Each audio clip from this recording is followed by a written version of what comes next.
shredded.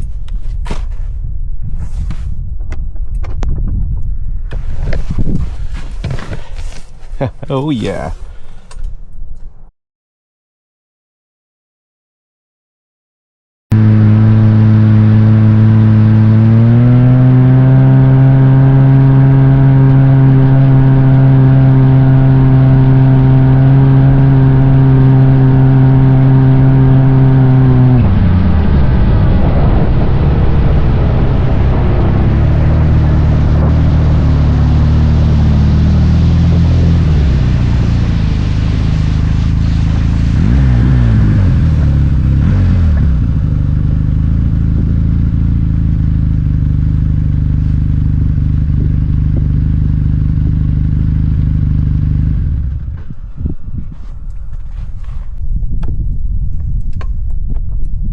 That was not Ultimax. Well, at least it's not twisted around. I want to see what belt that was. Looks like a good old Articat.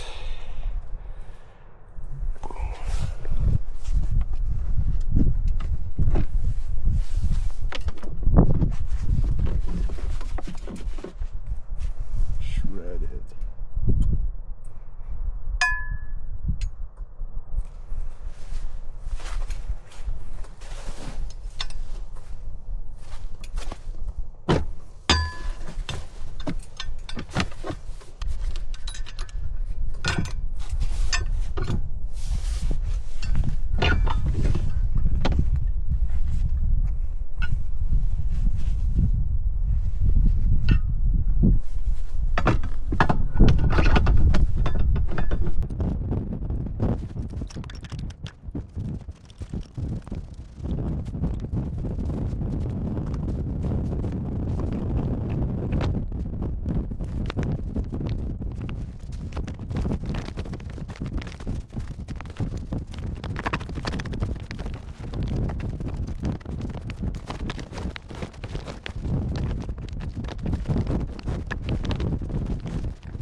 So let me tell you something. I have no luck with these Dayco belts. This is the Articat F1100 Turbo. It shreds belts. I have no luck with Dayco, and I want to tell you why I'm going to be using Ultimax from now on. I have it on my other white Turbo Cat, simply because Dayco blows up. The other good belt for this is an Articat OEM belt, I've heard. And to be honest, the cost of that Articat belt is just unbelievably crazy. I think the last time I checked, it was well over $300 Canadian, and I believe I even saw it at 400. I don't know if it was a couple years ago. I don't know why it was like that. Anyway, so I asked a well-known Articat racer and performance builder, Lewis Performance, Kerry Lewis, what belt he recommends. I thought, I'm just going to spend the money on a good belt, and he told me Ultimax 285, I believe the number is. So I got a whole bunch of them. I was waiting for this belt to blow up, and look, 200 kilometers an hour on the lake. See you later, Dayco. I got my spare. I'm gonna put that on to get home, and right away I'm gonna slap on the Ultimax belt and do the 200 kilometer pass.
So I want to explain to you my belt choice again. I know I talked briefly on the lake there.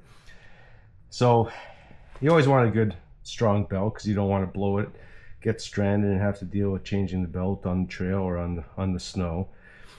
And I always got the best recommendations I could, and I typically have stuck to OEM belts. I hear good things about them.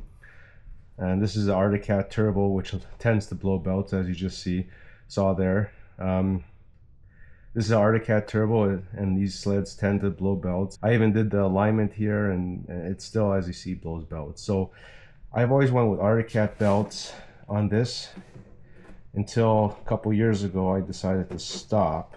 And the reason I stopped was because the belt price of Arctic Cat was just insane. I went to check. It was over $300 Canadian.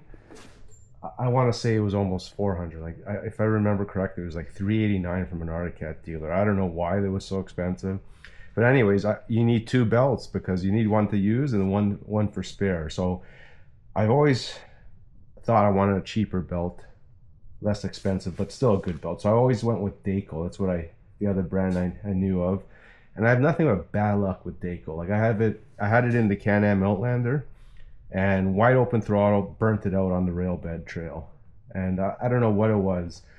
And every time I said, okay, maybe there's something with the clutching, let me try it again, just because the Dayco belt was so cheap. I don't know, it was 100 something bucks, 125, 150 maybe, compared to 300.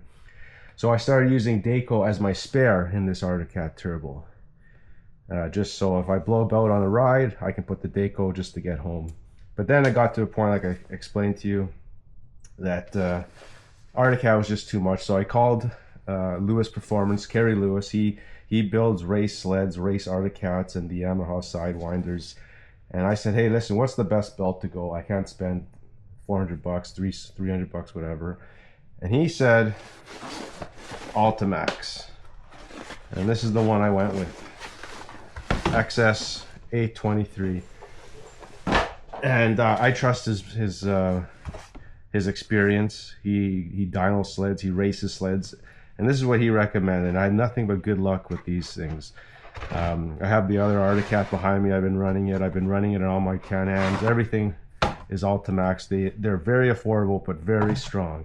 And the only reason I had a Dayco there on this guy is because I haven't swapped it out yet. And actually, I had probably I blew an Arctic Cat belt, and I had the Dayco to get me home. This was the first ride of the season, didn't switch it up. So that's what happens. I got my Ultimax belt, gonna put it in. The best thing about this is, to break it in, it's typically just 3 heat cycles. Get it warm, cool it down, do that 3 times, and then you're ready to rock. So let's put the Ultimax in, and let's do that lake rip again. After the break-in period, of course.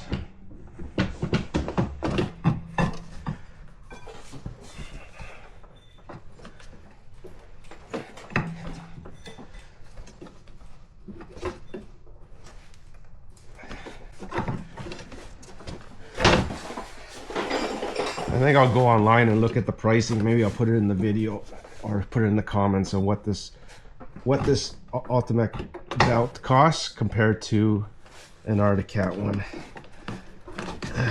And if you have any other good belt suggestions, please let me know. But I am extremely happy with my Ultimax XS283 belt.